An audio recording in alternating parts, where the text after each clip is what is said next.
famille, ça fait partie des petits soucis quotidiens, mais pourtant c'est une vie qu'on aime bien. La famille, ça fait partie des petits soucis quotidiens, mais pourtant c'est une vie qu'on aime bien. Et oui, Sheila qui va conclure cette émission, cette chanson très populaire des années 65-67, je crois. Voilà, on retrouve Baptiste, Anne-Laure Buffet. Baptiste, donc, vos parents se sont séparés, vous aviez 7 ans. C'était pourtant une famille heureuse, d'après ce que vous nous dites. Et puis, à 7 ans, tout se passe mal. Vous étiez avec vos 2 frères, donc avec votre mère. Est-ce qu'il y avait quand même une solidarité dans la fratrie ou pas vraiment ? Non, c'est un peu chacun pour sa peau. Et j'ai été élevé dans cette culture-là, c'est-à-dire que si tu démerde-toi tout seul, quoi. C'était clair, c'était ça. Et en fait, chacun se démerdait tout seul. Personne n'aidait personne. Mais avant que vous vous sépariez, avant que vos parents se séparent, est-ce que vous entendiez bien avec vos frères ou pas ? Ah oui, toujours. En fait, sur mes 2 frères, il y en a un avec lequel on a 3 ans d'écart et l'autre 6. Donc en fait, avec celui avec qui j'ai 3 ans d'écart, on s'est toujours bien entendu, on a toujours joué ensemble beaucoup, mais ça a toujours été, alors oui, on a beaucoup joué ensemble, j'ai des souvenirs incroyables, mais ça a toujours été un peu chacun pour sa peau, et c'était chacun fait son truc dans son coin, et on a été élevés comme ça, c'était tout seul, et sans aide. J'ai des souvenirs, je l'ai raconté à mes enfants hier soir. Vous voyez que c'est comme quoi c'est drôle.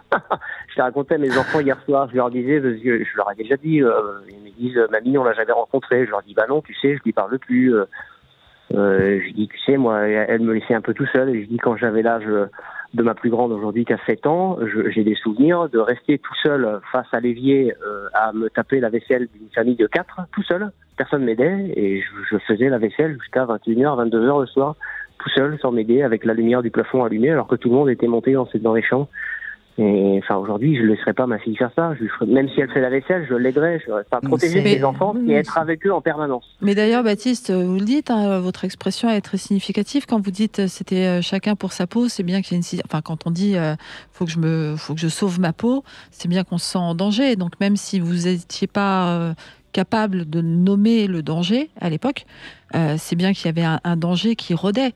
Et j'allais dire, même Brigitte a fait presque un lapsus, presque intéressant, quand vous avez dit, Brigitte, vous vous êtes séparés, mais effectivement, il a dû se séparer de ce que lui imposait sa mère et des colères de sa mère, qui lui disait, n'aime pas ton père.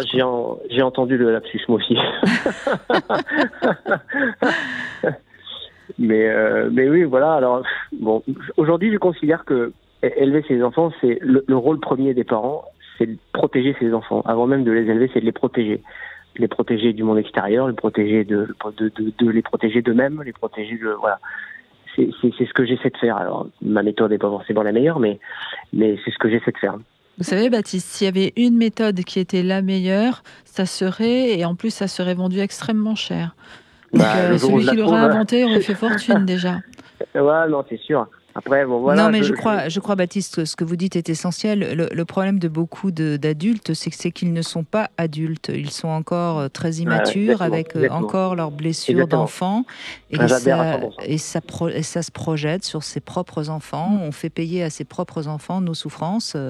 Et voilà, parce que, bon, après... Peut-être que votre mère était très malheureuse de quitter votre père, peut-être qu'elle lui en voulait terriblement, mais c'était pas à vous de payer, quoi. Non, c'est ça. Après, elle l'a quitté parce que, je sais pas, il y avait une espèce de volonté de détruire le sacro-saint papa, patriarche, père de la famille. Je sais pas pourquoi. Il y a peut-être eu une autre femme. Il y a peut-être, Non. Ils se sont. Là-dessus, c'est très clair. Ils se sont séparés parce qu'en fait, elle avait 36 ans quand elle est partie et qu'elle nous a emmenés. Et je sais que, en fait, elle n'était pas heureuse dans cette vie-là. Je sais pas pourquoi.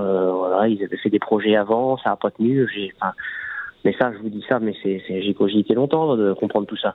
Et ce qu'elle a surtout pas du tout accepté, c'est que mon père se remette en couple avec une autre femme, alors que c'était elle qui était partie et elle n'a jamais refait sa vie. Et alors ça, à partir de là, je crois que ça a été le déclenchement des hostilités illimitées.